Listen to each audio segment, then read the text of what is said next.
all stems from the state's handling of billions of dollars in unclaimed property taken from taxpayers without notice. If it sounds familiar, it should. Curtis Ming has been investigating this for some time, and we understand you've got your hands on some inside kind of documents here. Got a memo right here. Now, we know California owes a lot of people a lot of money. Let's bring you up to date. As we've been reporting, the state for years was taking your money, stocks, and things from safety deposit boxes without your permission, calling it unclaimed property. They then sold this stuff and used the money to balance the state budget.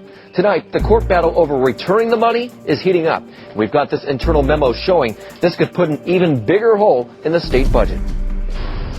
The focus today was the federal courthouse in San Jose, but the issues have been described by countless property owners. I think they're trying to keep our money. In our case, they took 200 shares of GE stock, sold it. We've been at the same address for 34 years, but they couldn't find us. All feel victimized by the state's seizure of their private property they were often unaware the state even had. Let's be very clear. It's unconstitutional for the state to take this interest. And remember, we're talking large amounts of money, in excess of $1 billion, probably much more. The state has never notified. The memo says that is more than 6 million people. It then goes on to talk about how contacting all those people could create a significant backlog dealing with their claims. It also points out 68 new employees hired to help find the owners of unclaimed property are temporary, and they won't be able to handle everyone the state owes money to. The memo concludes the tightening budget makes further money to handle additional claims. I was shocked. I had no clue. In her 84 years, Ethel Nelson seemed plumbing. But nothing like this. Money. Lots of money. Finding Ethel when she needed it most. I thought this is just too good to be true.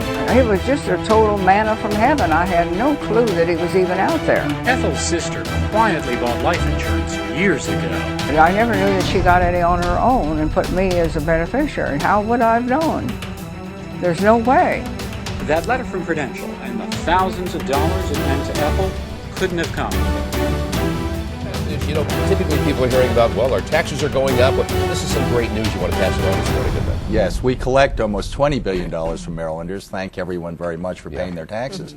But we also get to give money back, and this is, as you say, Mindy, almost $50 million that we're reporting in the paper, but we have over $700 million, Stan, if you can believe it, in our accounts that is money that's owed Marylanders. It's unclaimed property. We get it from insurance companies. I was just going to ask, where do you get the money from? Someone passes away and doesn't have a will, and they have an insurance policy. After 3 years, the insurance company has to give it to the state, and we go and try to find the owner. Gotcha. Or someone leaves stocks in their safe deposit box. We get that, and we go and find the owners. We have over 700 million. There are 700,000 accounts. People can go and get access to it. Just go on the web. It's fun to see whether you have some. It's exciting. Accounts. More exciting than playing the lottery, quite frankly. And it's tax-free when you get it. And I did that. Deliver a check to Carol McGill and Judy Ramsey for unclaimed property that their mom lost track of in the amount of $94,810. A check for $481,335.70.